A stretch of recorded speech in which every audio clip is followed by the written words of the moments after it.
Olá, está começando agora mais um episódio do Lamparina Cast, o maior podcast humano do Brasil, onde a gente conta histórias de pessoas, a gente traz pessoas que vão contar a história de vidas, onde pode ter exemplos e a gente poder se inspirar também, não é isso? É isso aí, eu tô aqui com alegria com vocês, com meu amigo faixa preta na viola, Vitor Mesquita, na verdade ele é o Steven Spielberg também na parte do marketing, de produção de vídeos, é uma pessoa muito com vários braços, né, para arte. E é muito legal hoje, a partir de agora, nesse ano de 2023, então você aí nos acompanha aí em nossos canais, tanto no YouTube, como também no Spotify, e também acompanhar nossos recortes aí no Instagram. É isso, Vitão? Exatamente. E qual vai ser o assunto que a gente vai estar trabalhando hoje? Hoje o assunto é muito especial e o convidado também de hoje é muito especial. Vamos falar de quê, Vitor?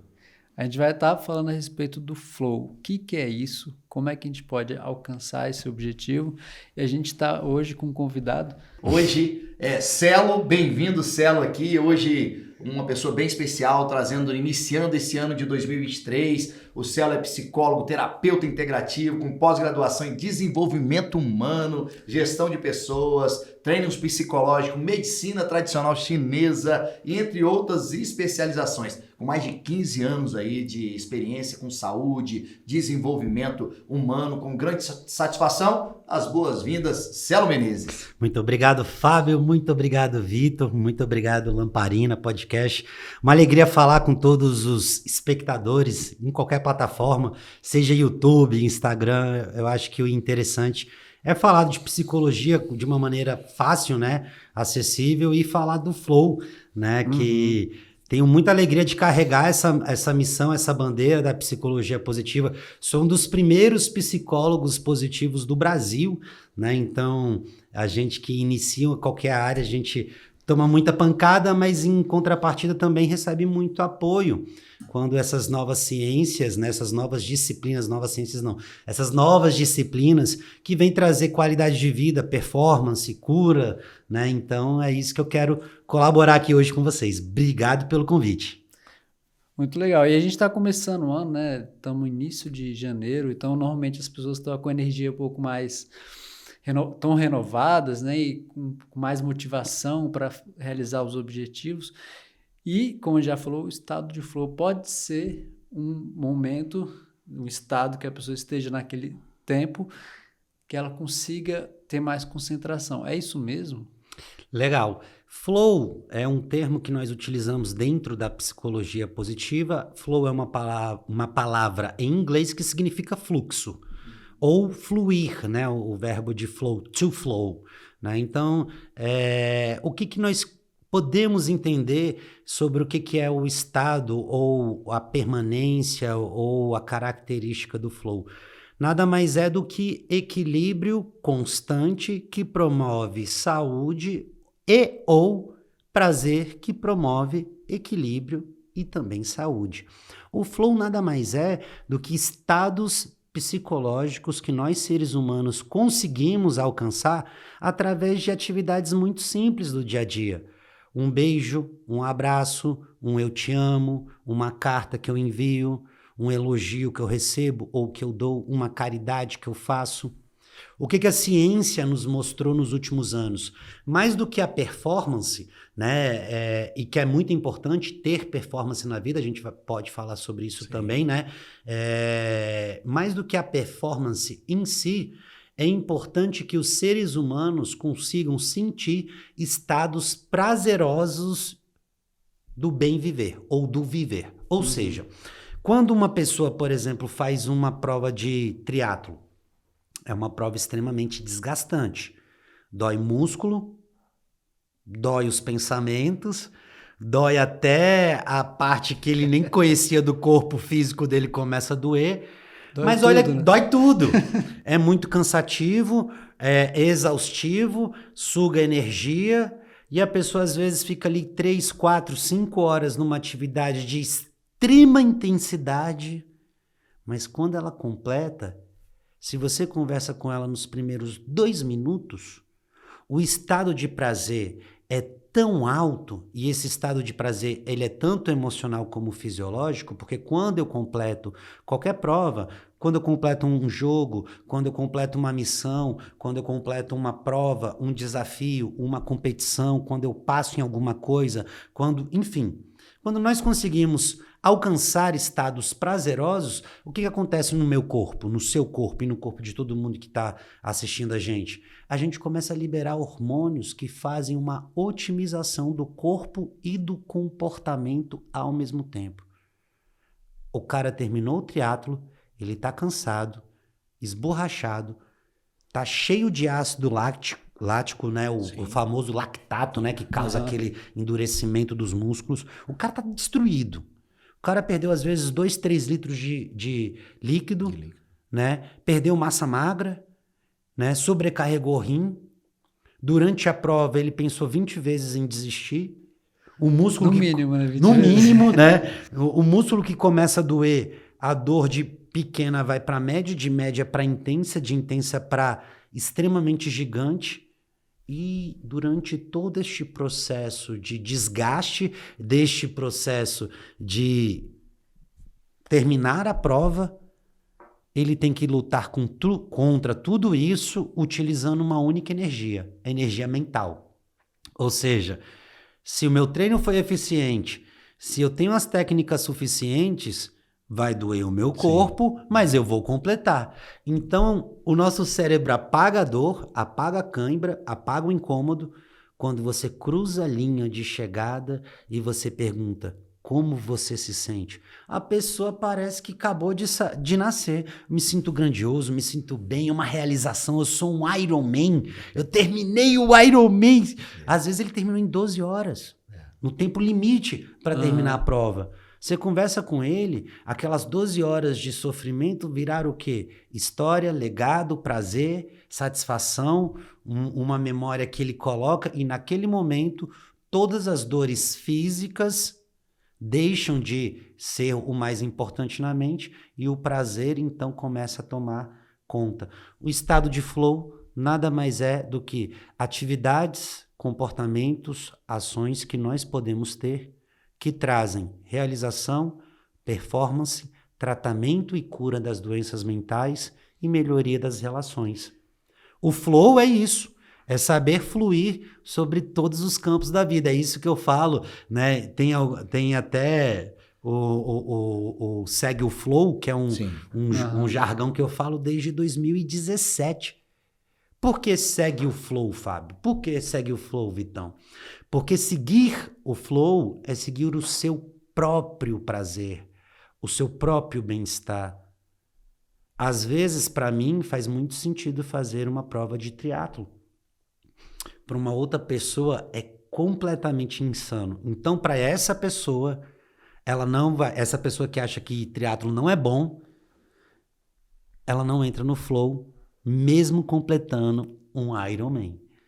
O que é um Ironman? São 3 maratonas, uma aquática, uma ciclística e uma de corrida.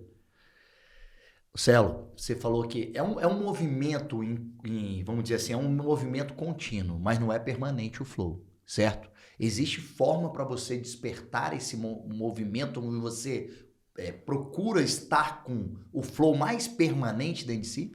Sim. Se você observar, foi feito na Universidade de Berkeley, na Califórnia, uma pesquisa sobre o que era a felicidade. O que é essa felicidade? Felicidade é algo que está na minha mente e que difere da tua felicidade, que difere da felicidade do Vitor? Ou felicidade é algo tangível, estudável, factível? E nós observamos que sim, felicidade é algo real, concreto. Então, o que traz felicidade para os seres humanos, entre diversos outros fatores, a Universidade de Berkeley conseguiu catalogar os 7 principais fatores que trazem felicidade para os seres humanos. Primeiro deles, saúde fisiológica, ou seja, um corpo são, um corpo funcional, organicamente adaptado, funcionando, sem doenças. E o segundo pilar, nós vamos falar então de saúde emocional, cognitiva, psíquica, ou seja, uma pessoa que consegue ter as suas emoções, que consegue ter os seus comportamentos, saber lidar com o bom, com o ruim, com a frustração, com o ganho, com a perda, de forma natural. Em terceiro lugar, relacionamentos. E esses 3 pilares, né, relacionamento, saúde mental e saúde fisiológica, seriam então a base para nós sermos felizes. Significa então que pessoas que têm corpos doentes ou corpos inflamados... Não tem flow, vamos dizer? Pode até ter em algumas áreas da vida, mas tem mais dificuldade. Sim. Porque se eu sou corpo e mente tudo ao mesmo tempo, se meu corpo sofre, se um órgão meu, se um pâncreas, se um rim, se um coração, se um fígado está com algum tipo de problema, se eu tenho um hipotiroidismo, hipertiroidismo, se eu tenho diabetes, né, que é a insuficiência da suprarrenal, se eu tenho uma endocardite, um problema no coração, se eu tenho uma pneumonia, uma doença autoimune, todas as doenças que nós, seres humanos, sofremos, elas nos distanciam mais deste estado de flow, de sentir-se no flow. Porque, em última instância, para eu fluir, eu tenho que estar com essa sensação na cabeça. Sim. Então, primeiro de tudo, você vai encontrar 2 pessoas com câncer. Às vezes, o primeiro aqui é super positivo. Não, eu vou passar, o câncer tá vindo, mas não tô nem aí, eu vou superar. E o segundo é extremamente negativo. Essa segunda pessoa no exemplo aqui. Então, o que nós já observamos? As pessoas pessimistas, negativas, depressivas, apáticas, tristes, tendem a adoecer mais. Isso não é um achismo. Então, estar fora do estado normal de pensamento e comportamento adoece. Sim. Basta a gente lembrar que, por exemplo, álcool. Muito bom, né? Tomar um álcool. A gente toma a primeira cerveja, pô, legal, gostoso, desce bacana. A segunda, maravilhoso.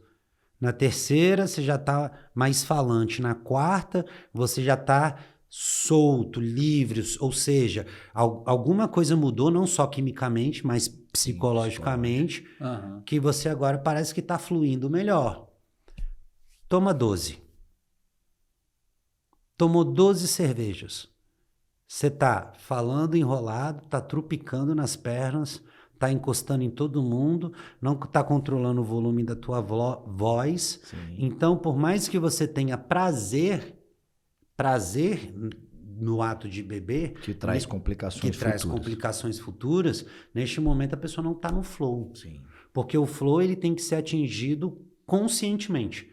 Então, existem pessoas que falam que, por exemplo, eu posso atingir estados de prazer com drogas. Verdade. Ópio é uma verdade. Cocaína, metanfetamina. Nós sabemos que dá uma hiperestimulação, principalmente aonde? No lobo pré-frontal do lado esquerdo. Esse lobo pré-frontal, que é essa região aqui do cérebro, ela está muito relacionada com prazer. Sim. Você vai encontrar essa estimulação no início da bebedeira, no início de fumar um crack, no início de você dar 2, 3, 4 carreiras de pó, mas aí depois acontece que essas drogas, elas alteram não somente a consciência, alteram o fisiológico. Batimento cardíaco, funcionamento hepático, funcionamento renal. E esse desajuste causado por essas drogas se torna desprazeroso. Certo. Vem a ressaca, vem a depressão pós-cocaína, né? Vem a necessidade urgente de fumar outra pedra de crack, no caso de quem fuma crack. Vem a necessidade de voltar para o estado hiperativo de hiperexcitação da metanfetamina. Então, olha só, entrar em flow pode ser um perigo dependendo de como que eu entro. Então, hoje existem pessoas que acreditam que eu consigo entrar em estados de flow, de hiperprazer, com drogas. E tem também, desculpa, Vitão, já te atrapalhando, já Claro. existe pessoas também que entram em estado de flow conversando com os amigos, né? Então, assim, tem pessoas que quando a gente pega as situações, eu mesmo, algumas vezes, eu peguei um telefone e conversei alguns assuntos, assim, que me eram prazerosos, que me trouxe boas energias, o tal do positivo, né? Trazer coisas positivas. Você falou no início da nossa conversa, trazer conversas positivas, como que é a psicologia positiva, é isso? Psicologia positiva. A psicologia positiva, ela nasceu com Silliman no final dos anos 80 nos Estados Unidos. O Silliman, ele era presidente da Associação Americana de Psicologia na época, e ele tinha uma filha de 4 ou 5 anos que, na visão dele, era muito reclamona, muito chorona, e todos esses comportamentos negativos dela, da filha dele na época, incomodavam muito a ele. Então, qual que era o comportamento dele diante da filha? Impaciência, mau humor, às vezes intolerância, às vezes até um pouco mais de rigidez ou autoritarismo com a filha. Por quê? Porque ele não entendia o estado que a filha dele estava. Certo dia ele estava na casa dele, olha como é que nasceu a psicologia positiva. E hoje é uma das psicologias que mais cresce no planeta, né? E eu fico muito feliz porque é justamente contemplar a excelência, a potência do ser humano. Ele estava, então, no quintal dele, cortando grama, né? E aí ele percebeu a filha dele fazendo algumas atividades e ela não estava conseguindo concluir com êxito as atividades. E ao invés dela chorar e reclamar, como ela sempre fazia, ela começou a se desafiar, a ter um comportamento mais positivo. Não, eu vou conseguir. E aquilo não era a filha dele. Foi a primeira vez que o Silliman viu a filha dele tendo um estado positivo. Porque ela era reclamona, ela era chorona, era de uma personalidade de se não conseguiu na primeira vez, eu desisto, acabou e vou-me embora. Né? Então ela era uma criança que não era muito estimulada e nem era treinada para resistir às frustrações. No primeiro não ou na primeira frustração ela parava. E ele observou que aquele dia algo estava diferente na filha dele e que não tinha a ver com ele, pai. E aí então ele perguntou: o que está rolando com você? Você tá diferente? Sabe, papai, respondeu ela. Eu sempre fui uma menina chorona, eu sempre fui uma menina reclamona. Só que eu percebi que isso não me ajuda a concluir as tarefas. Nessa hora, o pai dela, o Silliman, teve o que a gente chama de epifania. Caramba! Então, na verdade, a cura não é tratar o que está ruim, não é tratar o que está faltando, é potencializar aquilo que faz funcionar. As qualidades, as habilidades, as competências, o treino. E ele falou: nossa, então isso é tudo diferente da psicologia que eu praticava. Porque a psicologia nos últimos, 60, 70 anos, da década de 45, né? Da Segunda Guerra Mundial para cá, de 40 para cá, então, na verdade, 80 anos. Nos últimos 80 anos, a psicologia se imbuiu, se ocupou de cuidar de doença. O mundo estava em guerra. Todo mundo ficou louco da cabeça, todo mundo ficou perturbado, transtornado, adoecido. As relações começaram a ruir, os divórcios começaram a virar lei, porque as pessoas não conseguiam mais conviver umas com as outras. A cultura mudou, a política mudou, o mundo foi separado em 2 polos, o polo ocidental e o polo da Rússia. E mais na frente a gente foi observando uma capacitação extrema dos seres humanos. As pessoas começaram, então, a ter que trabalhar demais. Então, os pais não conviviam mais com seus filhos porque os pais não estavam mais trabalhando em casa, né? Cuidando dos seus filhos em casa, dentro das suas pequenos comércios, das suas fazendas, como era na década de 20, 30, 40 e 50. Não, agora os pais e mães estão na rua trabalhando. Tudo isso alterou nossa forma de ser e existir. E a psicologia acompanhou isso. Então a psicologia começou a tratar só o quê? Ansiedade, depressão, toque, compulsões, né? Psicoses, e por aí vai. Então a gente se ocupou muito tempo de falar daquilo que não funcionava nos seres humanos. O Silliman, ele observou que, cara, existe a possibilidade de tratar e curar pessoas não mexendo ou não tão focado só na doença. Potencializar. O que ela tem. O que ele percebeu? A psicologia esportiva, né, lá da década de 10 e 20, daí que vem os coaches, né? Coach, na verdade, é uma palavra que se chama carruagem, no inglês arcaico, que vem do século XIV, mas mais para frente, ali no século XVIII, o coach sai daquele coxo e começa a ser a pessoa que cuida dos outros, ou que treina os outros. Tanto é que hoje o inglês moderno nós chamamos coach de treinador ou professor, né? O mais comum, o coach, ele é um treinador. Então, daí é que vem a palavra coaching, treinamento ou treinando, né? Então, os coachings, eles não tratam doenças mentais. Nenhum coach é habilitado para tratar qualquer doença que seja ou qualquer assunto de saúde. O coach, ele é habilitado, supostamente habilitado, né? Para fazer o treino com você em alguma habilidade sua que já existe, mas que precisa ser lapidada, te tirando do ponto A, levando para o ponto B. Isso vem do esporte, né? Então, o Fabinho é do jiu-jitsu. Ninguém começa faixa preta, meu amigo. Não, é ralação mesmo. É ralação. Então, antes de você pesar 100 quilos, antes de você fazer uma omoplata, antes de você dar uma raspada, você tem que aprender a primeiro amarrar o kimono e ser faixa branca, vai ter que limpar tatame, vai ter que entender o que é a hierarquia, a disciplina, até os seus músculos entenderem como é que você faz um triângulo. Como sai dele, né? Viu, Vitão? Não é só pegar a viola e começar a tocar, não. Não é? E é isso, a psicologia do flow, a psicologia positiva, ela vem para dar mais performance para as pessoas. Ela vem para dar qualidade de vida para as pessoas.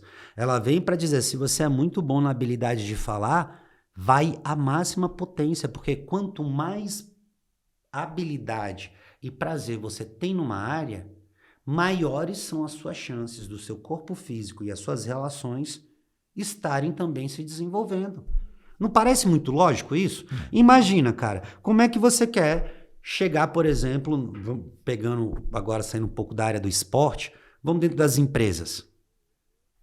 Você chega lá com 18 anos de idade e quer ser gerente de alguma coisa. Faz sentido? Qual que é a sua competência? Por mais que você tenha estudado nos melhores colégios durante os seus primeiros 18 anos de vida, não faz muito sentido você pegar um cargo de gestão que tem a necessidade de, como pré-requisito de habilidade em gerir, sendo que você nunca geriu nada dentro de uma empresa. Sim. Então não faz sentido eu querer, no meu primeiro emprego, ter o meu maior salário. Mas o que nós brasileiros aprendemos o tempo inteiro? Nós não podemos trabalhar por pouco. O que é um erro também. Se você não trabalha por pouco, você não trabalha. Quem é que está pior? Quem não trabalha ou quem está trabalhando por pouco? Meu amigo, quem está trabalhando por pouco está muito mais próximo de chegar no primeiro milhão dele que quem está parado. Exatamente. Então a psicologia positiva, ela fala o seguinte, meu irmão, o não movimento, o estar parado também é movimento, que é o movimento de permanecer parado. E a não ação... É uma ação, né? É uma ação, estar parado, exato. É uma ação. Não agir é uma ação. E nós criamos, então, uma sociedade brasileira extremamente não ativa. Nós não sabemos. Nós brasileiros somos uma das nações que mais se frustra com o primeiro não. Nós temos um dos maiores índices do mundo de abandono de faculdades. Primeiro, que a gente não explica o que é uma faculdade. Segundo, que a gente não pergunta, não alinha o prazer da pessoa. Fabinho gosta de esporte, Vitão gosta de música, de arte, de edição. Eu gosto de seres humanos, eu gosto de comportamento. E aí vão me colocar para ficar, sei lá, virar velejador. Não, meu amigo, eu vou ser um péssimo velejador. Eu posso até entrar dentro de um barco, aprender, mas eu nunca vou ser um Amir Klink. Não tá dentro da minha essência, dos meus valores. Não tá no meu flow. Quando a gente busca isso, né, o flow, né, quando a gente busca a percepção do que a gente pode ser melhor com nós mesmos, a gente passa por uma transição eu vejo que é uma transição importante na vida do ser humano, quando ela conscientiza o que realmente ela quer para si, né, e com isso trazer um movimento para sua vida, né, o que cai do céu? É chuva. Se eu não fizer por onde para cair as coisas boas, para mim, para vir as coisas boas, eu fico o quê? Aguardando algo de alguém, algo que não vai existir, se eu não fizer um movimento, né? Eu acredito que o movimento é muito importante para que eu possa dar seguimento, igual foi falando aí. Pelo menos eu já dei um primeiro passo dali, né? É melhor você não ter nada ou ter alguma coisa? Ter alguma coisa. E daquele ter alguma coisa, isso eu falo porque uma experiência que eu tive, eu comecei a ter um trabalho, eu também tenho uma formação em Direito. Então comecei como formei em Direito, fiz OAB, tenho minha OAB, sou advogado. Então, quando eu entendi o que eu queria para mim, às vezes não foi fácil dar o primeiro passo. Porque às vezes o primeiro passo requer o quê? Você dá um passo para trás e 2 para frente. A vida é muito assim, né? Um movimento para ter esse estado de flow. Né? Hoje eu me sinto bem com minha profissão, do que eu gosto. Eu tenho podcast, eu sou professor de jiu-jitsu, tenho um projeto social. Então tudo isso me traz o quê? Prazer, traz a sensação de felicidade. A felicidade é nada mais o quê? Que o sucesso. Né? O sucesso não é sucesso nas mídias, não é isso. O sucesso, ao meu entender, é a satisfação pessoal. Né? E eu penso que o flow seja isso. Parte disso também, né, Celso? Sim, sim. E aí a gente falou as 3 primeiras camadas da felicidade, que é a saúde fisiológica, saúde psicológica e relacionamentos. E nós temos mais 4 para cima. A 4ª, olha só que interessante, pessoas felizes têm boa gestão de tempo. Não tem como você ser feliz se você não sabe usar o tempo. O tempo é o único ativo realmente igual para todos os seres humanos. O tempo é a única moeda da qual você pode multiplicar ou dividir a qualidade da tua vida. Isso eu falo para os meus pacientes, isso eu falo para as empresas que eu palestro, isso eu falo para os meus alunos nas pós-graduações e cursos que eu dou aula. O tempo, ele é uma moeda muito interessante, que nas mãos de pessoas sábias vira um facilitador do bem viver. E na mão de pessoas complicadas, difíceis, vira a maior cilada para se viver. Então, muitas pessoas que sofrem de depressões, casamentos ruins, empresas que não dão lucro, elas intimamente estão ligadas em maior ou menor grau, a uma incapacidade de gerir bem o tempo. As 24 horas são prósperas para todos os seres humanos. Daí a importância... É a mesma 24 horas. Né? Para todo mundo. O sol nasce para todos, né? Igual. Ah, mas é porque eu tô no Brasil e o cara nos Estados Unidos tem uma condição melhor. Meu amigo, se você olha a sua qualidade de vida pelo retrovisor do qual você nem tá sentado no carro, você já tá errado. A felicidade não se mede pelo avião que você nem tá dentro. Porra, mas eu só vou ser feliz se eu atingir tal coisa, eu só vou ser feliz se um dia eu for faixa preta que nem o Fabinho, se eu editar um filme que nem o Vitão. Nada a ver, cara. Né? Então a gente às vezes também não consegue ser grato por aquilo que acontece de bom na nossa própria vida. E a vida ela é igual, em maior ou menor grau, para todos. É claro que existem condições muito adversas para uma grande quantidade da população. Pobreza, falta de educação, falta de oportunidade, acesso, isso dificulta. Mas eu falei numa palestra recente que eu fiz numa empresa. Não são as suas condições que determinam o seu futuro. São as suas ações. E para agir, eu preciso estar alinhado com a minha mente, com o meu corpo, com esses 4 pilares que eu falei. E o 5º, qual que é o 5º pilar? Realização, propósito e carreira. As pessoas vieram no mundo para fazer algo. Tem gente que vem para fazer caridade, tem gente que vem para ensinar, tem gente que vem para curar, tem gente que vem para ouvir, tem gente que vem para liderar. Tem espaço para todos os seres humanos e personalidades. Quanto mais alinhado estou dentro daquilo que eu vim fazer, eu estou fazendo o meu propósito. Então, o que eu vejo muito dentro do consultório? O paciente chega para mim e fala assim, cara, eu ganho um baita salário, eu ganho 30 mil por mês, eu sou concursado, ralei pra caramba, fiquei 3 anos ali. Ou então, poxa, não tô bem, tô ganhando os meus R$ 6.000, mas com isso eu consigo viver, mas eu não sou feliz. Pô, aí eu tenho um paciente que ganha R$ 6.000 e é infeliz, eu tenho outro que ganha R$ 30.000 e é infeliz. Então a grana não é A grana que molda a felicidade. molda a felicidade. Ela pode influenciar e a gente vai falar que não influencia. Sim. Então nós falamos 5 pilares da psicologia positiva que cria a felicidade. Saúde fisiológica, saúde mental e psíquica, relacionamentos, gestão do tempo, carreira, propósito, né? E o que eu vim fazer na vida. E o 6º é gestão financeira. Se o cara que ganha 1.000 não sabe viver com 1.000, ele é infeliz. E se o cara que ganha 1 milhão não sabe viver com 1 milhão, ele é infeliz do mesmo jeito. O dinheiro, e aí essa mesma universidade também, né, tem um curso que vale muito a pena, é um curso livre, que se chama Science of Happiness, Ciência da Felicidade. E foi feita uma pesquisa que a diferença para o cara que ganha, lá nos Estados Unidos, a diferença para o cara que ganha $20.000 por ano, ou seja, pouco menos de $2.000 por mês, e para o cara que ganha mais de $2 milhões por ano, ou seja, pouco menos de $200 mil por mês, é só o que eu consigo adquirir pro externo. Ou seja, a felicidade, ela é até impactada pelo que eu tenho para fora, mas não é determinada. Porque você vê, as 5 primeiras camadas que nós falamos são todas internas. É o meu corpo, é a minha mente, são os meus relacionamentos, é como eu faço meu tempo, é com o que eu trabalho ou com o que eu vim fazer no planeta. Em 6º, lá quase no topo da pirâmide, que vem grana. Porque grana também é uma energia. Sim. Na atual sociedade. Sim. Ninguém vive de luz, né? Não temos ainda essa galera que consegue viver de luz. Nem vai existir.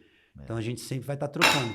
Opa! Acontece. É isso aí. E por fim, ó, foi até a fé.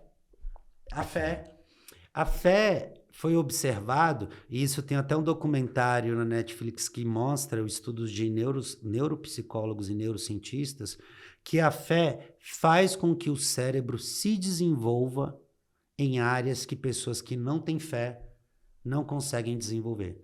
Principalmente relacionada ao hipocampo, ao hipotálamo, que tem a ver com as suas memórias e a sua capacidade de ressignificar. E olha só que doideira, olha que coisa maravilhosa. Quem tem fé não tem um entendimento sobre o que é perdão ou sobre o que é bondade, muito mais, às vezes, em média, aprofundada ou espiritualizada de quem não pensa que Deus não existe, que acha que simplesmente as coisas são o que são pela ciência. O que eu observo? Pessoas extremamente céticas, elas conseguem enxergar o mundo de forma muito analítica. Pessoas que são racionais, mas que têm fé, elas conseguem também ter essa visão analítica, mas tem coisas que elas falam. Isso não é a ciência que explica. É algo como se fosse, o que eu vou deixar de legado? O que eu vim fazer nesse mundo? Eu vim aqui nesse mundo para ser do mal? Ou eu vim nesse mundo para deixar o ambiente que eu vivo bacana? As pessoas espiritualizadas, e tem uma cena incrível nesse documentário, que é, eles pegam um monge, que é monge há 30 anos, e colocam dentro de uma tomografia computadorizada. E falam para o monge assim, seu monge, comece a fazer a meditação da compaixão. Essa área que eu acabei de falar, que é a área do lobo pré-frontal esquerdo, que é do prazer, quando ele começa a meditar, as imagens pipocam, brilham. Ou seja, quando ele pensa só em pensar em bondade, só em pensar em compaixão, o cérebro do lado do prazer ativa inteiro. E aconteceu 2 coisas interessantes também. Aumentou o nível de saturação, conseguiu melhorar o aproveitamento do oxigênio. Outra coisa aconteceu, o ritmo do coração baixou. conseguiu ter melhor eficiência cardíaca. Outra coisa aconteceu, disparou o intestino e aumentou a produção de serotonina, que é o hormônio da felicidade. Só do cara pensar em compaixão. E o contrário é verdade. Quando eu penso em morte, em ódio, em ira, eu disparo o cortisol, eu corto a ocitocina e a dopamina, que é do amor, né? Então, o nosso corpo, ele reage o tempo inteiro aos estados de flow ou não flow, né? E isso é interessante, porque você está falando do estado de prazer, né? Mas, por exemplo, uma pessoa que tem vício em pornografia, ela tem aquele prazer. Isso é flow ou é só um prazer ali? Legal. E aí, então, a gente vai entrar numa parte que é o nosso cérebro, ele é um cérebro diferencial. O que é um cérebro diferencial? Só passa uma informação por vez. Quem interpreta o que é bom ou o que é ruim é algo chamado consciência. A consciência, para existir, ela precisa de 4 minerais básicos: cromo, cobalto, cobre e selênio. Esses 4 minerais, se eles não existissem em quantidade suficiente no cérebro, nós nem conseguiríamos falar do jeito que estamos falando, certo? Sim. Então significa que, para ter também consciência, eu preciso ter outros tipos de energia, como energia nutricional, né? Eu preciso me alimentar, e outras situações, como eu preciso dormir, e outra, eu preciso viver, e outra, eu preciso aprender. Então, o que nós observamos? A pornografia, ela seria, entre aspas, a repetição do ato sexual. Seria. Mas o que eu vejo na pornografia? Eu vejo um contexto artificial, onde tem uma história artificial, onde eu também tenho uma performance artificial. O cara fica ali junto com a mulher ou com um grupo de pessoas fazendo um ato sexual muitas vezes incompatível com a própria biologia humana. Os estudos mostram que seres humanos do tipo macho, eles têm o orgasmo entre 3 e 6 minutos. Nós, homens, então, vamos ter um orgasmo em média de 3 a 6 minutos. Uma mulher leva entre 15 a 20 minutos. Daí, então, a necessidade do que as mulheres falam para nós homens, das preliminares. Porque enquanto nós já estamos completamente aquecidos, elas estão ainda ligando os motores delas. Porque nós temos corpos e receptores de prazeres diferentes, apesar de sermos todos seres humanos. Só que em algum momento a pornografia entra como um estímulo a mais. A pornografia, ela não tem problema enquanto eu a consumo de forma esporádica, de forma a ter um prazer direcionado a mim ou ao parceiro ou à parceira que seja, e pronto, acabou por ali. Agora, a partir do momento que a pessoa precisa da pornografia para se excitar, precisa da pornografia para ter uma performance com a sua parceira, a pessoa já está entrando no distúrbio. Por quê? Nós, homens, somos preparados para sentir uma fêmea excitada e nos excitamos. E as mulheres são capacitadas também biologicamente e emocionalmente para ver um homem excitado e se excitarem. Então, a relação é algo muito natural.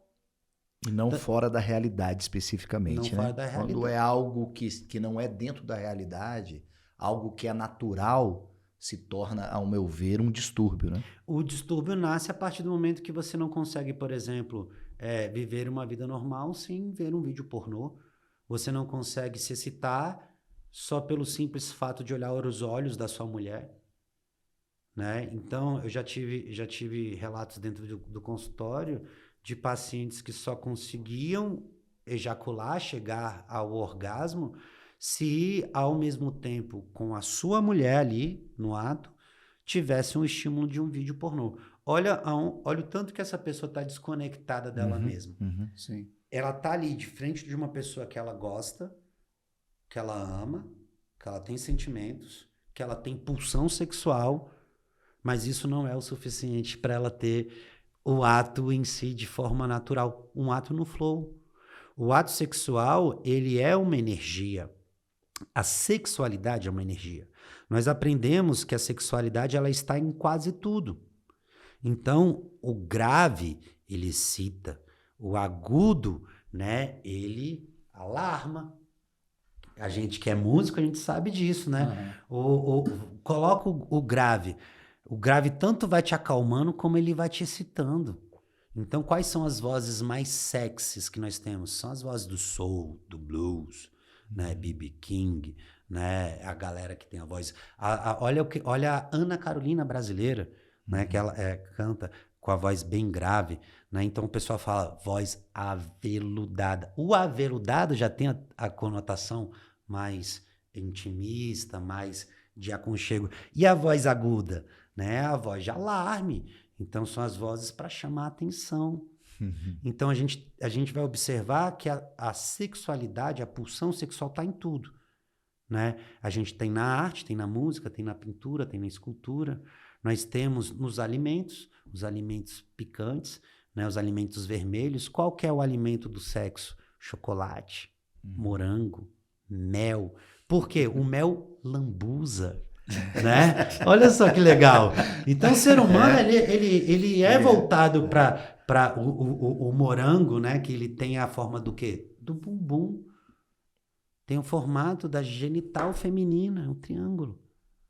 Né? Então, nada é feito aleatório. Por quê? Porque nós somos corpo, nós somos mente, nós somos energia.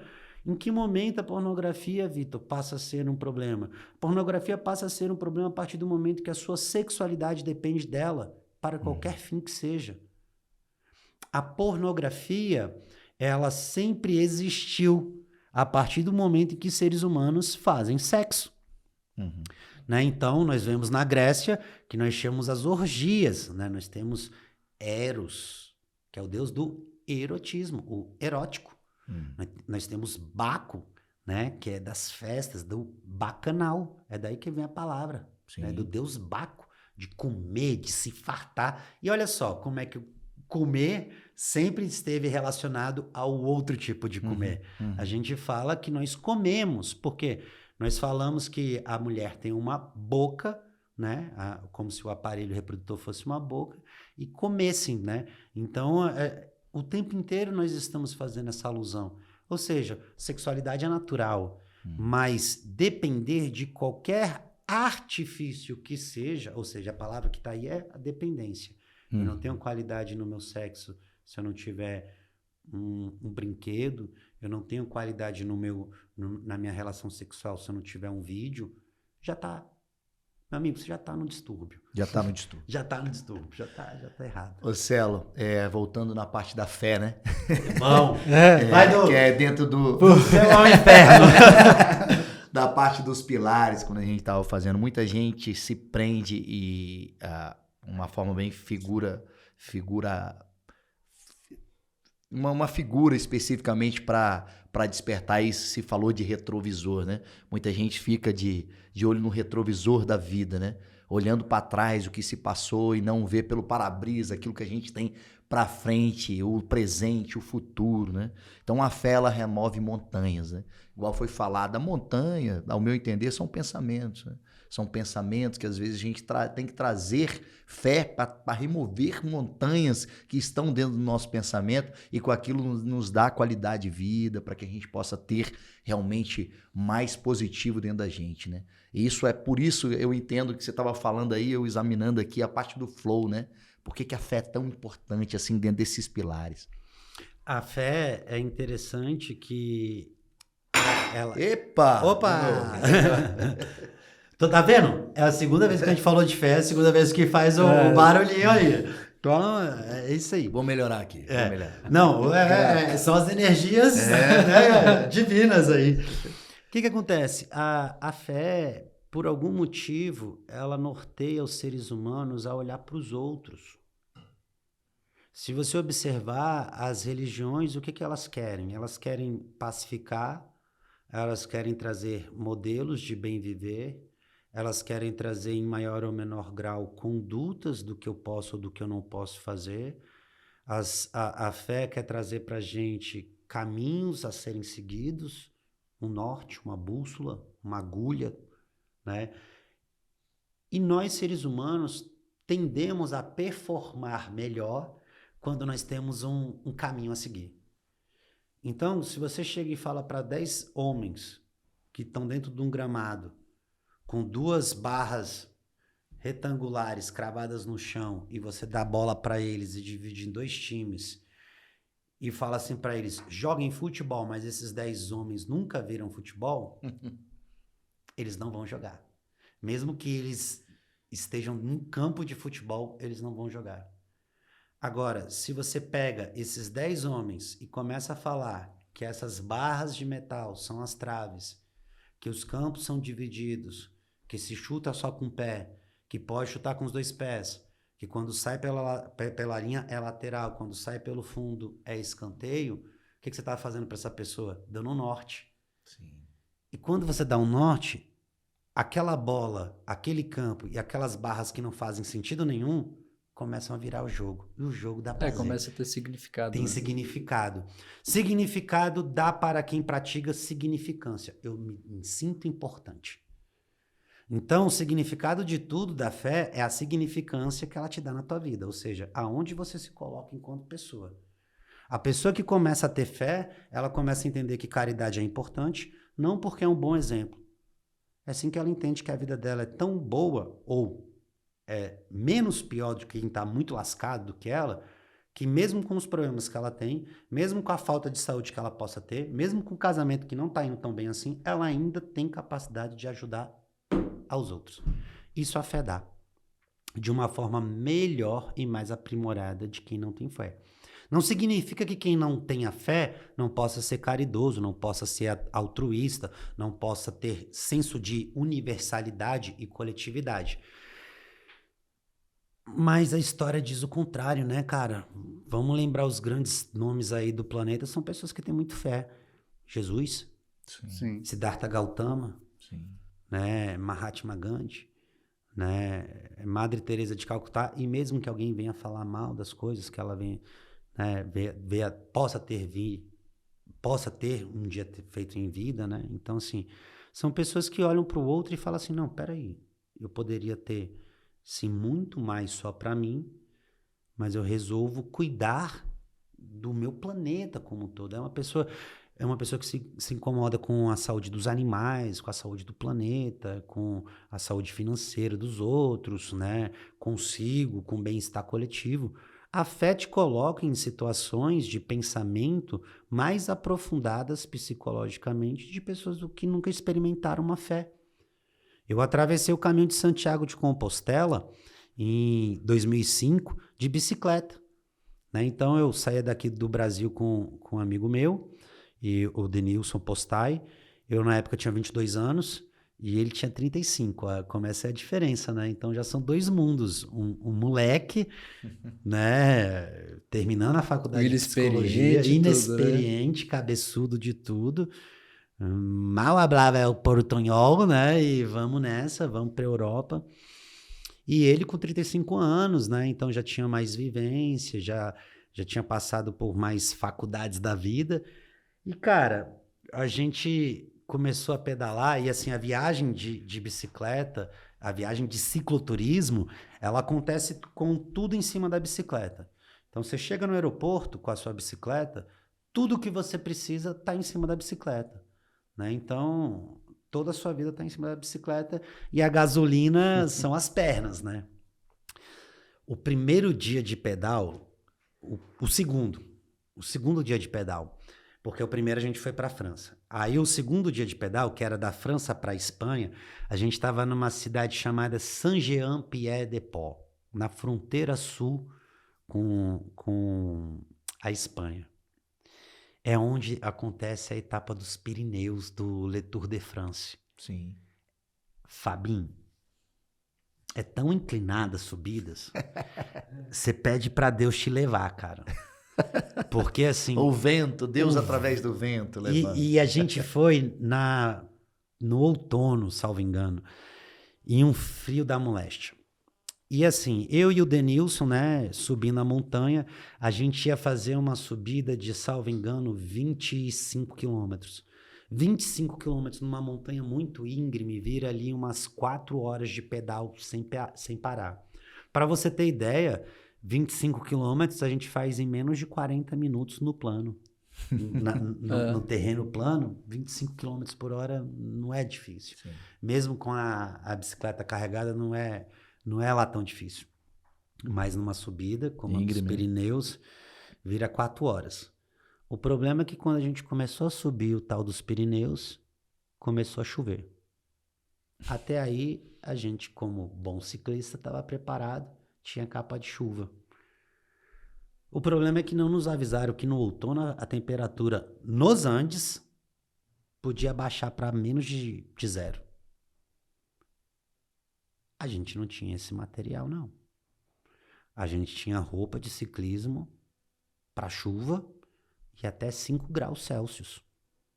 Eu não tinha uma calça para neve. Eu não tinha uma calça para neve e chuva impermeável. Não tinha. Nós estamos falando de 2005. E aí a gente também descobre, quando começa a chover, da pior forma, que é melhor você estar sem roupa do que com roupa. Por quê? Quando tá chovendo e com frio, o pano fica mais gelado que a tua pele. Sim. É porque o corpo fica esquentando e o tecido tá esfriando o tempo inteiro, porque tá caindo água e tá 0 grau. Ficou 0 grau a temperatura e chovendo. O tempo fechou muito cinza e eu e o Postais subi na montanha. E o caminho de Santiago de Compostela, ele inteirinho, ele é marcado com setas. Que as pessoas já marcaram há séculos e séculos e séculos atrás. Ou com pedras. Ou seja, é impossível se perder no caminho de Santiago de Compostela. Afinal de contas, é desde o século IX que existe essa porcaria, meu amigo. Então tem mais de 1.100 anos que a galera tá sabendo por onde andar. Só não tinha avisado isso pro Postai. E a gente lê os livros, né, para fazer o caminho. E assim, quando a gente chegou no topo da montanha, e aí dá aquela sensação muito prazerosa, igual o cara que termina o triatlo, tá ligado? Caraca, top, moleque! Subi a montanha, subi os Pirineus, onde a galera faz o tudo. Eu sou o cara, velho. Eu tô no flow, velho. Tô lascadão, tô fudido, né? E, pô, tu fica grandão, tu fica gigante. Certo. E aí, quando você chega no topo da montanha dos Pirineus, não é mais pista. Você não tem mais que pedalar pela pista, você tem que ir por uma trilha. E tava escrito com as tintas, com as setas no chão e as pedras. Eu, com os meus 22 aninhos, já tinha lido o livro, tava safo. Falei pro meu brother, é pra direita, tem que pegar o caminho de trilha. Nessa hora surgiu o meu apelido. Eu não tenho Júnior no meu nome. Mas como eu era muito mais... Eu ainda sou, né? Porque ele tá Juninho, vivo. Calma aí, Ele deixa falou assim, eu. Juninho. Não, Juninho. A gente subiu a montanha inteira na pista. Você tá maluco, cara? Continua na pista. Eu olhava a pedra, eu olhava a seta, eu falava, não faz sentido, cara. Vamos pra direita. Ele, Juninho, vamos pra esquerda. O que a gente não tinha percebido é que aqui tá Saint-Jean-Pied-de-Port. Subi a montanha. Quando chegou aqui, cara, a gente tinha que ir pra cá. E descer lá pra Espanha. Porque a montanha, na verdade, era um conjunto de montanhas ao redor dessa cidade que voltava pra mesma cidade. Uhum. Quando chegou lá em cima, eu com 22 anos, eu não tinha ainda essa cognição, nem essa autopercepção. E eu olhei pro cara e falei, quem tem 35 pensa melhor do que quem tem 22. Segui o cara. Coisa mais deliciosa é descer uma montanha depois que você sobe ela, né? Sim. Pô, descendo. E aí até o frio vai embora. 0 grau, chovendo, a gente... Tão felizão. Nada de aparecer a catedral, que era o destino final. Catedral de Rocenvalles. Nada de aparecer. E, cara, o que a gente levou 4, 6 horas para levantar de montanha, a gente matou, sei lá, em uns 15, 20 minutos de descida. A gente descia segurando o freio de tão rápido que era. Porque se a subida é assim, a descida também é assim, cara. É um bagaço. Lá pelas tantas, a gente começa a perceber, aí quando passa 5, era lá do topo da montanha para a catedral, eram mais 10 quilômetros de pedal. Quando chega em 8 quilômetros de descida e nada de mudar o clima, você já começa a suspeitar que você está no caminho errado. Quando dá 10 quilômetros, você fala, tô errado talvez. Quando dá 13 quilômetros, você fala, tô errado, mas não quero assumir. E continua. Quando dá os 25 quilômetros que a gente subiu, a gente fala, cara, tá muito errado. Tá muito errado. Nessa hora a gente parou e eu olhei pro Denilson e falei, cara, cadê a catedral, cara? Ele, não sei, Juninho. Eu falei, tu falou que era pra descer, irmão. A gente desceu uma montanha, não sei nem onde é que a gente tá. Em 2005 a gente não tinha GPS nas bicicletas e os celulares não tinham GPS. E ninguém perto. Ninguém perto. Durante esse trajeto todo, e agora nós já estamos falando de, sei lá, 7 horas talvez de viagem, já essa história inteira. Sim. Aparece um carro da Renault, aqueles furgão grandão, sacou? Com 2 ciclistas. 2 ciclistas. Eu falei, cara, Deus é bom. Deus é bom. Deus é bom. Aí eu colei lá no casal, je ne parle pas français, may I speak English with you? E o cara, je ne parle pas English. Speak French. O cara mandando eu falar francês. E eu zero de francês naquela época, né? Je ne parle pas français, may I speak English? Aí ele, não. Eu, brasilien, ele, no. Aí eu apontei para aí nessa hora a gente só tava com 2 litros de água e 2 maçãs. E totalmente perdido. A gente nem sabe nem se a gente tava na França ou na Espanha. E o desespero já tinha batido mesmo, porque a gente tava totalmente away do que tava rolando na viagem. Eu falei, cara, a gente precisa subir a montanha. Apontava para ele, falava em inglês, falava em português, falava em espanhol. E o cara entendia, eu via que entendia. Mas não queria. Não queria. Falar aí inglês. Eu ainda falei, colocar minha bicicleta dentro da tua van, me leva lá, eu te pago. Ele não. Naquela hora ali eu falei assim, caramba, olha só como é que é o ser humano, né, cara? A gente tá hipotermiando, a gente não tem alimento, a gente não tem equipamento, a gente tá perdido, o cara tem a minha solução, tem a minha salvação, e ele tá falando não. Ali eu percebi que eu era psicólogo. E o Denilson, mesmo sendo mais velho, não era. Ali eu falei pra mim, ou eu não ajo e morro na montanha, ou a gente dá um jeito. Aí eu perguntei pro cara, pra onde que é a próxima cidade? Ele, não. Ele não queria nem falar onde é que a gente tava. Caralho. E ele com a esposa dele, os dois de bicicleta, numa perua gigante da Renault, poderia caber eu, a bicicleta, tua bicicleta, todo mundo, minha família lá dentro. O cara poderia ter feito essa bondade, esse ato de caridade. O cara não quis. Foi ali que eu vi que o desespero bateu no meu brother de viagem, no meu companheiro de viagem. Eu olhei pra ele e falei, vamos subir a montanha até chegar de novo na seta. Nossa! Aí ele olhou pra mim e falou assim, eu não tô conseguindo frear. Os meus dedos estão ficando duros. E eu falei, a gente tem um problema, a gente só tem 2 maçãs e 2 litros de água. É nessa hora que o seu cérebro entra em parafuso e você fala, cara, o que eu faço? E eu tenho essa foto até hoje. Né? Aí eu falei, vamos subir. O que a gente tem que fazer é subir, porque eu não sei onde é que eu tô, você não sabe onde é que tá. Vamos subir. Começamos a voltar a pedalar pra cima e nessa hora eu queria matar ele. E o cara foi, o outro cara do carro tinha seguido o rumo. Não, ele tava coletando trufa, na verdade, com a esposa dele. Que gente boa. Ele Podia ter esvaziado os pneus do carro dele. Pô, nem podia, porque ele tava do lado do carro ali. Ele num descampadão, assim, que você imagina as pistas de montanha, elas são muito estreitas, né? Então, é uma pista muito fina e tudo é vegetação. E, cara, quando a gente começa a subir a montanha, aquela raiva do postai, tipo, cara, esse cara tá me matando, velho. Olha onde é que ele tá me botando. Cara, eu saí do Brasil pra morrer aqui.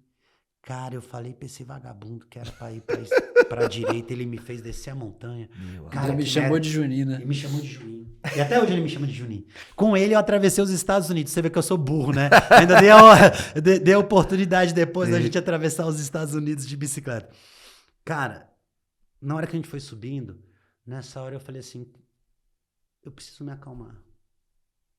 Eu só tenho, é isso, a roupa que eu tenho é uma capa de chuva, eu não tenho calça de neve, né? Então, é a chuva caindo no tórax e as pernas congelando.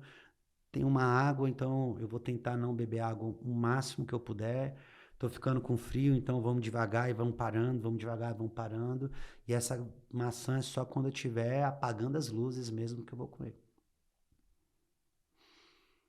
Aí eu comecei a rezar muito, pô, Deus, não me deixa morrer aqui nessa montanha não, velho. Aqui não. Não tinha nem celular, só pra você ter ideia. Aqui não vou morrer não. E aí a gente vai subindo, cara, chega um Renault Clio. Lá do outro lado da montanha, eu, cara, obrigado, Deus, top. O carro vindo, aí parando. O Denilson já não conseguia mais frear, mas tudo bem, era só pra cima, né? Então tinham que frear mesmo. Os dedos dele, as pontas dos dedos começaram a ficar preto. Nossa. Desesperador. E ele tava terminando muito mais rápido do que eu. E eu já tava com dificuldade de frear, os meus dedos já estavam duros, né? As pernas, eu me lembro, assim, a sensação de vidro, sabe? Assim, Sim. tudo muito trincado, assim, muito... O Renault Clio parou, cara. Aí eu, pô, je ne parle pas français, mais I speak English. O cara, yes, you can. Aí eu, cara, que massa, velho. Eu falei, irmão, tô perdido na montanha, pra onde que eu vou? Ele falou, ih, cara, sabe lá o topo da montanha? Eu falei, sei. Lá em cima do topo da montanha tem uma seta apontada pra direita, com umas pedras, mas é muita pedra, mas é muito visível. Você não viu, não? Eu falei, eu vi. É lá. Eu olhei pro Denilson e falei, cara, velho, eu vou te matar, velho, eu vou te matar. Só que ele tava... Sabe Tão quando- desesperado, ele tão já tava desesperador que numa você não sabe nem situação, o que né? que você vai fazer, se você briga, se não briga, se você manda pra merda, você não... Eu falei, leva a gente pra cima da montanha. Aí o carro dele era um Renault Clio, ele abaixou os vidros, mas tinha mala até no tampo. Ele, cara, eu até poderia, mas eu tô levando tudo isso pro outro lado da montanha porque eu vou passar uma semana na cabana de uns amigos meus lá. Não tinha espaço pra lugar nenhum. Nossa. E a gente não tinha força pra segurar nas... E ele dá uma rabeira pra Aham. gente. Aí eu falei pra ele, cara, a gente não pode morrer na montanha, a gente tá perdido. Ele olhou pra mim e falou assim, calma, eu vou te ajudar. Naquela hora ali, eu sabia que ia dar certo. Meu humor, meu mood, minha cabeça mudou na hora. Eu falei, não, eu vou morrer, isso que eu vou morrer eu sei. Mas não é na França. Não vai ser aqui que eu vou morrer. Aí vem um outro carro, tipo uma banheirona da Renault também, tipo um Stratos, sabe aquele carro Stratos da americano que tinha grandão? Tinha um da Renault que também, um banheirão com um casal de velhinhos, né? E a gente pediu lá pro cara, você tem água? Ele, cara, eu tenho um pouco de água. Você tem comida? Ele, não tenho comida. Eu falei, você dá água pelo menos pra gente? Ele, dou. Aí a gente, pô, tomou cada 1 litro de água e botou mais 2 litros, né? Pegamos do francês. Aí quando a gente viu um outro carro, uma banheirona assim da Renault chegando, né? Era um casal de velhinhos. E aí o cara já parou, o casal de velhinhos explicou a situação. Aí engraçado que o cara, eu não entendi o francês dele, né? Porque na época eu também não falava. Mas também era um francês muito do interior, tipo, muito do interior mesmo. Então não dava pra sacar o que ele tava falando. Mas ele fez a mesma coisa que o cara do Renault fez. Ele, tipo, eu levo, mas ele abaixou os vidros, né? Tava chovendo, tipo... E eu entendi que ele também tava indo pra algum lugar da montanha, levando coisas, porque o pessoal leva água, lenha. Tudo. Por quê? Porque vai cair nevascas e os caras ficam intocados dentro de casa semanas. Então é por isso que os carros estão lotados. Aí ele falou o seguinte, o amigo dele não consegue mais mexer as mãos. Pode botar no teu carro? Aí ela falou assim, dá pra ir no porta-mala. Na hora que ela abriu o porta-mala, E eu falei, Denilson, entra aí na frente, no banco de trás, né? Vai apertado com as malas dos senhores aí e joga as duas bicicletas em cima de mim e eu vou no porta-mala. Aí os velhinhos abriram o porta-mala, eu fiquei sentado nas malas dos velhinhos e as duas bicicletas, 50 quilos em cima de mim. Mano. E chovendo. E eu agradecendo a Deus, cara, obrigado, obrigado. Quando chegou lá em cima, e todo mundo que sobe a montanha naquela época, eles contavam, né? Porque muita gente já se perdeu ali e algumas pessoas já vieram a falecer nessa etapa aí do Caminho de Santiago de Compostela. Justamente por causa do frio e da chuva, do clima, das condições, e se perderem lá no meio do negócio. Quando a gente chegou lá em cima, a gente começou a pedalar para baixo, sabe aquela sensação, cara, agora eu vou. Sim. E a gente andando no meio das árvores, né? Assim, eu me lembro que até aquela árvore que parece muito a folha da bandeira do Canadá, né? Sim. No chão, muita lama, muita chuva, e essa imagem pipocando na minha cabeça. Será que a gente tá certo? Será que... Depois. que a gente chegou lá em cima lá e foi pelo caminho foi certo. pelo caminho certo, né? Agradecemos os senhores, agradecemos o cara mais jovem do Clio. Cara, eu dei um abraço nele, eu falei, anota naquela época era e-mail, anota meu e-mail, cara, me manda um e-mail. Ele falou, me manda você. Eu quero saber que você terminou esse caminho. Uhum. Aí eu, beleza. Quando a gente chegou na catedral, as freiras estavam esperando a gente. E a gente estava falando de fé. O Denilson não acreditava naquela época, em 2005, em Deus. E eu vinha pedalando, rezando, cara. Pô, Deus, me tira daqui, pai, tal, que não sei o quê.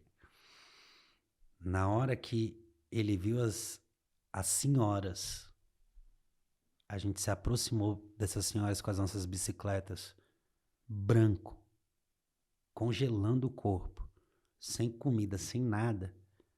Uma das senhoras falava assim, vocês são os 2 brasileiros que a gente estava procurando há mais de 3 horas na montanha. Eu olhei pro Denilson e falei assim, não é Deus não? Ele olhou pra mim e falou assim, Juninho, é Deus. Essas freiras pegaram a gente do jeito que a gente estava, colocaram dentro de um banheiro com roupa e tudo, cara. Água quente na gente. Até a gente conseguir voltar a mexer as coisas, o corpo direito. Naquele dia ali eu percebi que eu entrei num flow mais profundo. Eu consegui ampliar minha capacidade de resistência. Eu ampliei minha capacidade de resistir à frustração. Eu ampliei meu controle emocional diante do absurdo, diante da... Você vai morrer. Ali eu tive uma sensação de quase morte, né? Então é interessante que então o flow, quanto mais você entra, menos medo você tem. Menos comportamento equivocado você tem. Entrar no flow nada mais é do que conhecer amplamente a si mesmo. Todos os lados de você, o bom, o ruim, o que presta, o que não presta. Naquele dia eu tenho plena consciência que eu era um cagão.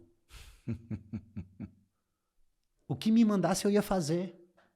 Mesmo que o certo estivesse na minha cara, aparente como estava lá no alto da montanha, eu não tinha capacidade de seguir minha própria voz. Quando eu terminei o caminho de Santiago de Compostela, 1000 quilômetros depois, né? Eu cheguei na catedral assim, eu falei, cara,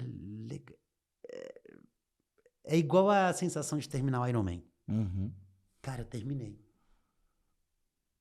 Eu botei uma coisa na minha cabeça que era fazer o caminho de Santiago de Compostela. Eu botei na minha cabeça que eu ia pedalar 1.300 quilômetros e eu pedalei. 1.300 quilômetros. É. E eu pedalei. E assim, para um atleta profissional, isso ele faz numa semana, tipo, é nada.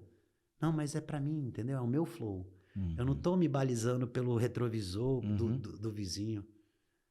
Então, para minha história de vida, esse é meu flow. Eu vou chegar para os meus filhos, para a Elise e para o Marcelo, e vou falar assim, cara, vai aparecer situação muito difícil na tua vida. Vai Vai aparecer e você tem que dar um jeito. Porque o papai não vai estar lá, cara. E eu gostaria de estar lá para tu. Para você, Elisa, para você, Marcelo, mas eu não vou estar lá, cara. Então, que você faça o melhor uso do seu cérebro. que você conheça os seus medos, que você conheça as suas imperfeições, que você conheça também principalmente as suas qualidades, porque são pautadas nas suas qualidades que você atinge excelência. Quando você treina todo dia naquilo que você gosta de fazer, você se torna craque. E não o melhor, não é? A questão não é ser o primeiro, né? Nessa vida eu nunca vou ter a habilidade do Neymar, mas se eu treinar todos os dias pelos meus próximos 40 anos, eu vou me tornar um bom jogador de futebol, mesmo que master, sênior, whatever.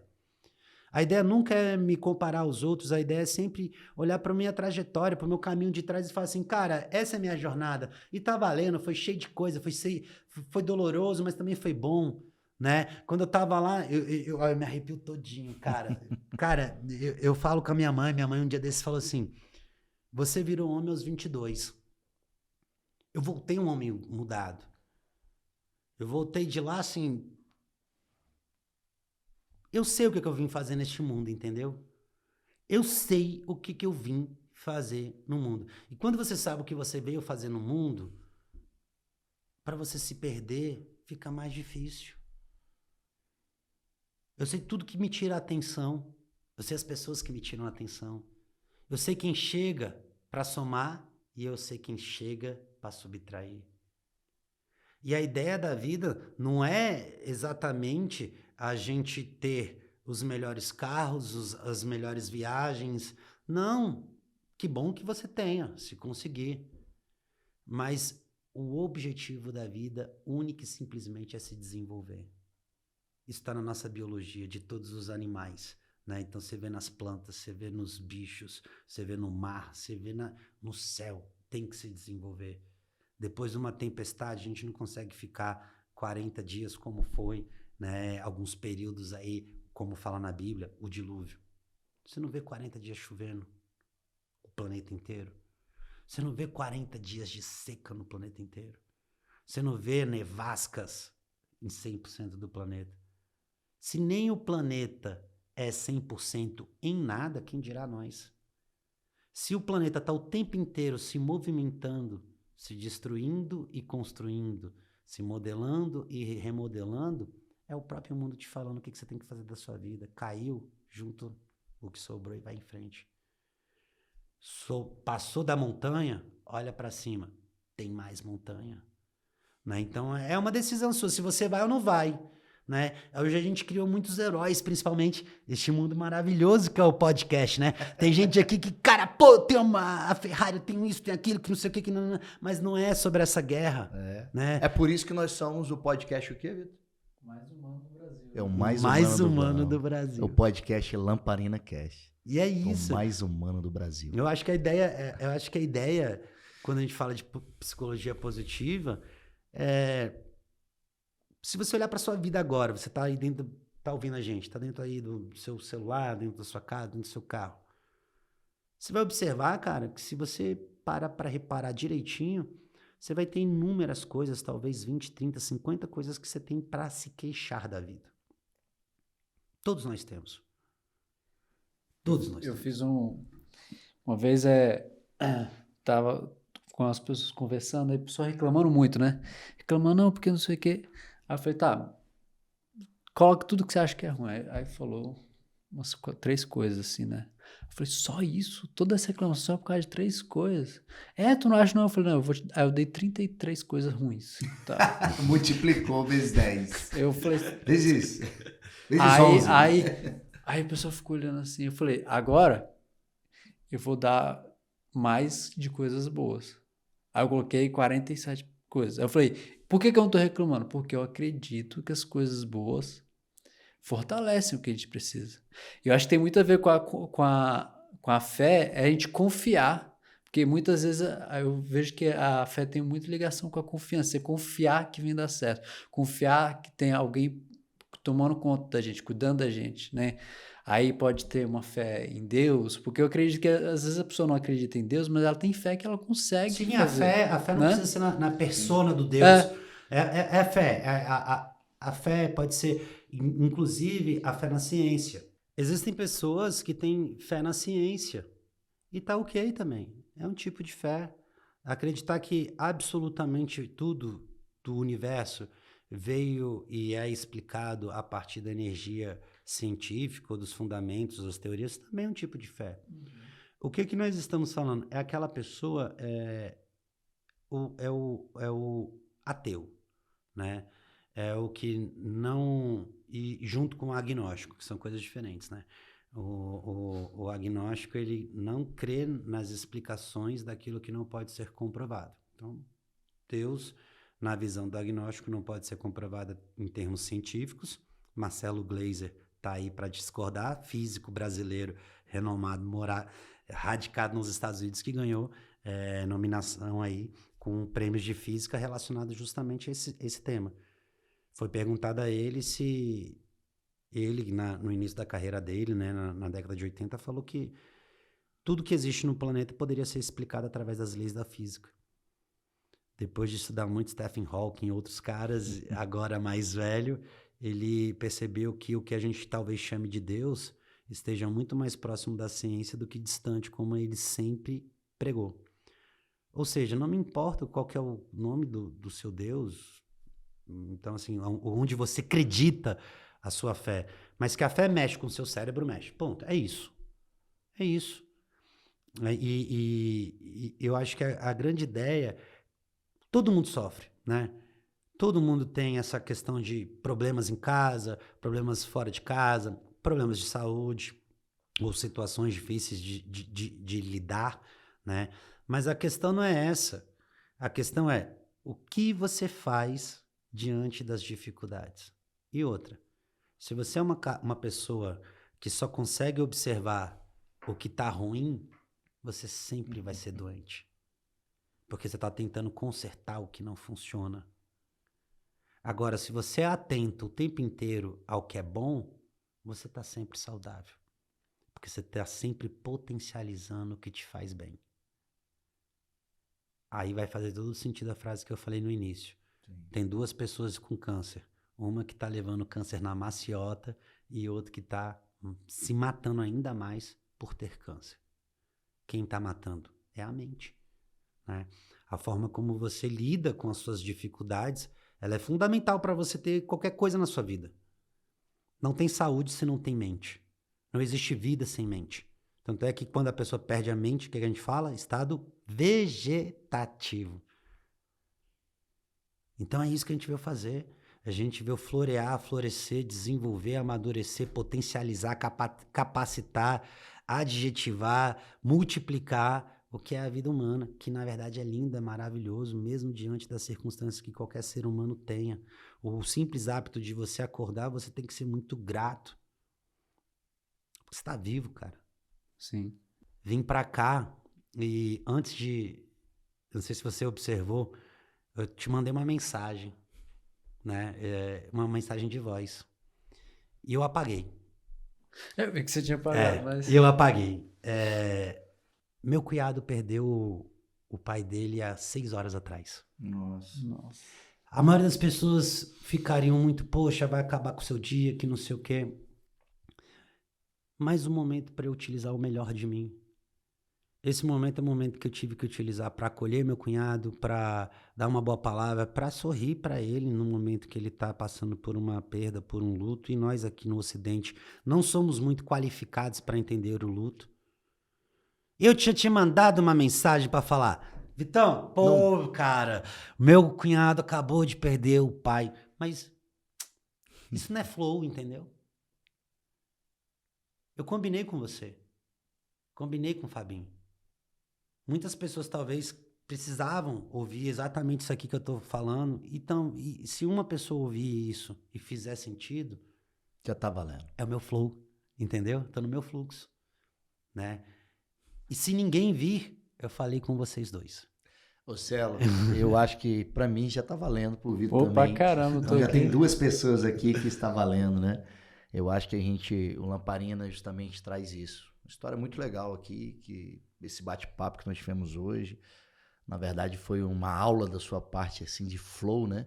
E aí o flow entrou em todos os aspectos hoje aqui e fiquei muito alegre do que eu ouvi, né? Do que eu pude absorver com tudo isso. Muito, muito bom aqui. E o Lamparina justamente está trazendo isso, trazendo essa possibilidade de ouvir histórias positivos, histórias onde que histórias mesmo, né? Histórias que marcam as pessoas e que dê motivo para que as pessoas possam fortalecer as pessoas no seu dia a dia, né? A gente busca isso, né? A vida por aí afora no asfalto quente já não tá tão fácil de viver, né? E a gente ouvindo você falar, ouvindo essas histórias, foi muito bom para mim, foi muito sua parte comunicativa muito boa, né? Muito positiva. Isso é muito legal aqui. Gostei muito desse conversa nossa, né, Vitor? E aí, Vitão? É isso aí.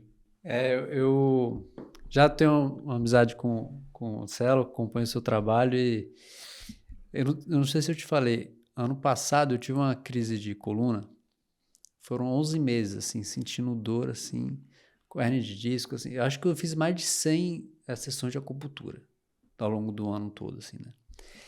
Aí a gente tá falando do flow, assim, né? Eu tava sentindo muita dor, assim, insuportável.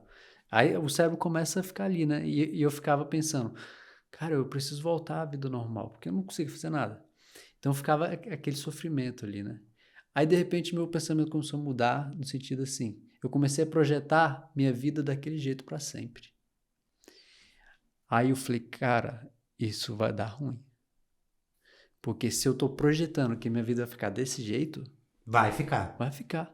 Aí foi quando eu parei, assim, fazendo diversas coisas, assim, no Sara, 4 fisioterapeutas, não sei o que, sabe? A família toda tava por conta, né? Aí eu comecei a meditar. Assim, diversas outras coisas, mas assim, quando o meu pensamento começou a diminuir a velocidade, a frequência, eu fui saindo. Então eu acho que é isso, você esteve falando, né, de conhecer a ti mesmo, né? Como é que a gente vai se conhecer se a gente não para de pensar muito?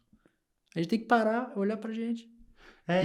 Exato, perfeito. Você deu um exemplo simples e real de como que a mente, fora de um fluxo normal, fora de um ritmo normal, adoece a gente.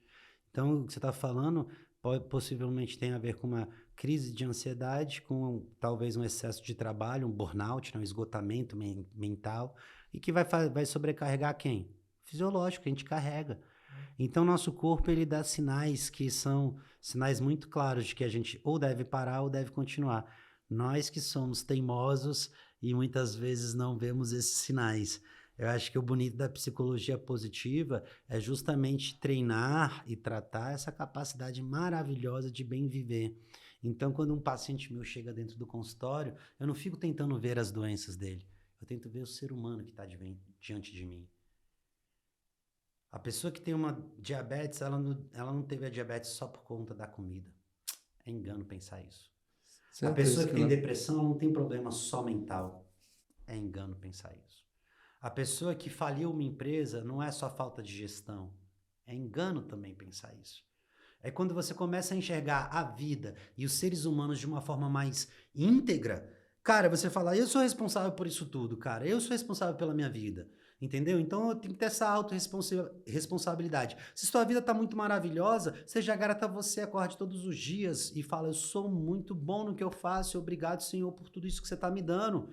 Mas é mérito meu e eu mereço sim essa vida e eu vou prosperar nisso. Agora, se você está doente, também tem essa mesma responsabilidade. Deus, eu te agradeço pela minha doença, porque fui eu que desenvolvi ela. Só que sou eu que vou tirar ela. Né? Então, as pessoas perderam essa capacidade ou estão perdendo aos poucos essa capacidade de cuidar de si. E aí nós criamos gerações menos capacitadas e a falta de qualificação gera o quê? Um futuro menos qualificado. Isso que me preocupa em relação a mim. Eu não estou aqui para mudar ninguém a não ser a mim. A grande revolução nunca começa pela quantidade de pessoas que te seguem. A grande revolução é a quantidade de comportamentos que você faz. Se você quer espelhar sua filha para ter bons hábitos, comece por você. Se você quer criar bons homens para tratar bem as mulheres e tratar uns aos outros, seja você esse bom homem antes. né? Então, não adianta a gente querer exigir dos filhos, do vizinho. Pô, meu vizinho faz barulho pra caramba, mas você na primeira oportunidade vai lá e faz o triplo de barulho, né? Não faz muito sentido. Então, a gente não tem que estar olhando pro externo, né? O mundo, né? O mundo é muito interessante, que Platão falava isso lá na época, né, dele, os primeiros filósofos, que é a teoria da caverna, cara. Né? Não adianta você pedir para um ignorante, não ignorante daquele cara que não estudou, mas pessoa ignorante mesmo, né? Que não se abre para a vida. Não adianta pedir para o ignorante olhar para a luz se ele sempre viveu na escuridão, porque a luz cega. A luz não salva a todos. A luz salva quem está preparado para olhar. E olhar é um treino. Tem gente que olha para a vida com brincadeira. Tem gente que olha com seriedade. Tem gente que olha com leveza. Tem gente que olha com peso. Tem gente que olha com lamúria. E tem gente que olha no flow. Eu busco o flow. Né? E é por aí que eu vou. Eu falo às vezes que tudo é ponto de vista. Se a gente está tendo um ponto de vista que não é legal, muda o ponto de vista. Né? Sim. Tenta pensar de outro jeito. Sim. Certeza que encontra uma visão melhor. E a gente está aqui para isso, né? A gente não está aqui para engolir a seco e nem fazer o outro engolir a seco. O que a gente fala, a gente está aqui para trocar, conversar, desenvolver, observar. E quanto mais a gente se percebe no mundo como algo muito... A gente é muito pequeno, mas ao mesmo tempo muito importante, né? Então, o que seria da Elise e do Marcelo se não fosse eu? Eles nem existiriam. Então, assim, o meu mundo faz sentido porque eu já criei o meu próprio mundo. Mas, ao mesmo tempo, a minha insignificância é tão grande, tão grande, tão grande, tão grande, que eu não posso ter a pretensão de achar que eu sou o centro do mundo. Né? Então, cada um em si carrega a dor de viver, mas também carrega a beleza de viver, né? Então, a gente tem um viés muito de verador. Mas eu falo, não, cara, o mais interessante é olhar o lado positivo mesmo, as coisas boas, os prazeres, olhar assim. E eu acho que é bem por aí que eu penso. Falando de ponto de vista, né, Vitor? Eu lembrei de uma música que fala do ponto de vista, né? O ponto de vista, o compositor é o João Cavalcante, que ele fala do ponto de vista da terra quem gira o sol, do ponto de vista da mãe, todo filho é bonito, do ponto de vista do ponto, o círculo é infinito, do ponto de vista do cego, sirene é farol. E aí vai, né? Tem muita coisa do ponto de vista, né, que a gente vê de uma forma, pode ver de outra, né? A vida é assim, repleta de pontos de vista, né? E é isso, eu concordo. Bonito. Não conhecia.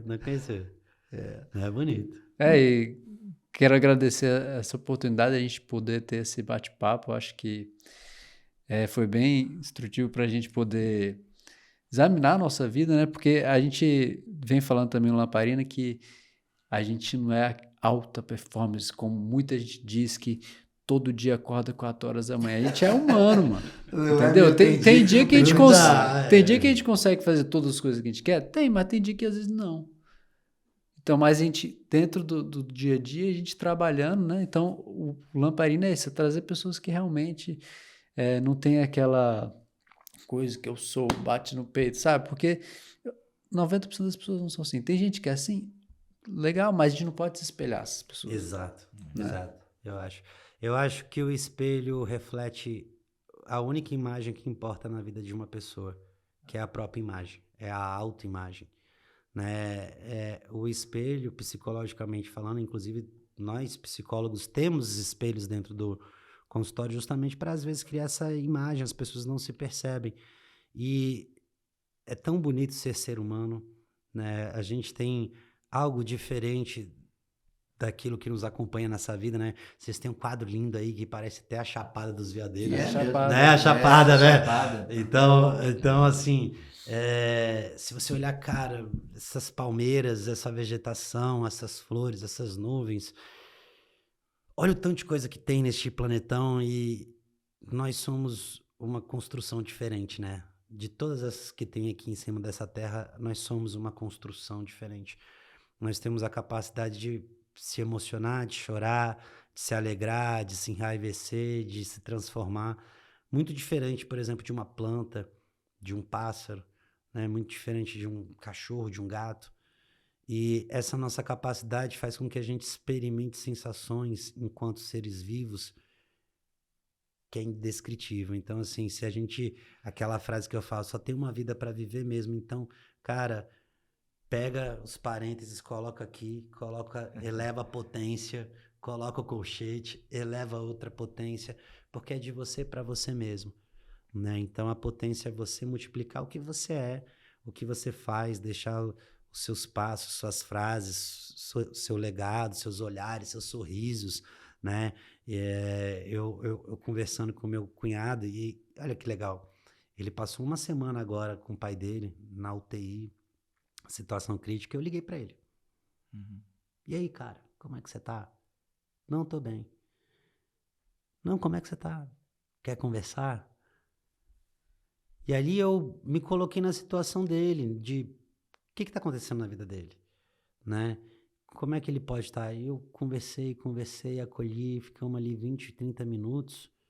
E essa conversa foi semana passada por telefone. Hoje ele em Brasília, né, falando que o pai faleceu, ele olha pra mim e falou assim: você não sabe o que você fez por mim. Eu tava num dia que eu tava quase indo com meu pai. E ele ainda fez assim: você tirou um peso de mim. O que eu fiz? Quem tirou o peso de quem? Foi ele mesmo. Eu não fiz nada. Quem fez foi ele mesmo. Isso pra mim é flow. Você Né? apenas Então, foi uma porta, né? uma porta, um caminho, uma acompanhante, alguma coisa ali. Eu acho que a gente está aqui enquanto isso. Os nossos filhos são empréstimos de Deus, os nossos pais são presentes de Deus, nós somos dádivas de Deus e o futuro depende de como a gente se relaciona com tudo isso. Né? E eu penso assim. É isso aí, Celão. E é isso, na vida a gente erra, sujeito a errar, sujeito a acerto, sujeito a erros, né? A paz nasce dentro da gente. Não adianta a gente querer a paz lá fora, sendo que a paz dentro da gente precisa estar brotando, né? E sinal de paz é o que eu desejo para todos nós. É isso. Não é isso? É isso. É isso aí, Marcelo. Paz para todo mundo. Mais uma vez, quero agradecer. Esse foi o Lamparina Cash, mais um episódio. E se você ainda não se inscreveu no nosso canal, aperta no sininho para você sempre receber as notificações quando a gente tiver. Segue a gente no Instagram, no Spotify também. A gente está aqui semanalmente trazendo. E fica a porta aberta quando você quiser voltar para a gente conversar. Tem muitas coisas. Hoje a gente falou do Flow e assim falamos de diversas coisas. Então a gente pode também ter outras oportunidades também, né? Com certeza. É isso aí, Celo. É isso aí. Obrigado. Volto sim, é só chamar que eu volto. Um abraço para todo mundo que segue aí, ó, Lamparina Cash. Me segue também, @Celo Menezes nas redes sociais, Celo com 2 L's. E é isso. Obrigado, gente. Um grande abraço para vocês. Valeu, mais um Lamparina Cash com você. Te aguardo lá no YouTube, ok? Valeu! Valeu.